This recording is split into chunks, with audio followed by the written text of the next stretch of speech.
বাংলাদেশের সঙ্গে ভারত ইতিবাচক ও গঠনমূলক সম্পর্ক চায়। এছাড়া ভারত গণতান্ত্রিক ও অন্তর্ভুক্তিমূলক বাংলাদেশের পক্ষে রয়েছে।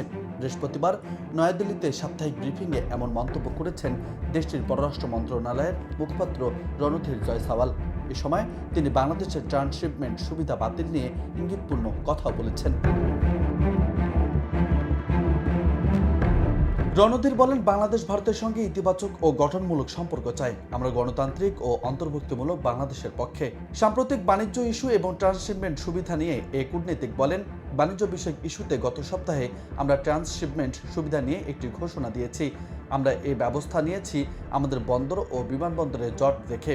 কিন্তু আপনাদের আমি মনে করিয়ে দেই, আমরা এই ঘোষণা দেওয়ার আগে বাংলাদেশ স্লাইডে কি হয়েছে সেটি দেখবেন।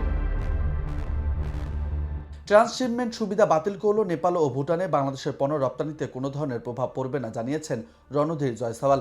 তিনি বলেন, আঞ্চলিক একত্রীকরণ এবং বাণিজ্য বিষয়ক ট্রান্সশিপমেন্ট সুবিধা নিয়ে আমাদের যে ঘোষণা, এটি কোনোভাবেই নেপাল ও ভুটানে বাংলাদেশের রপ্তানিতে প্রভাব পড়বে না।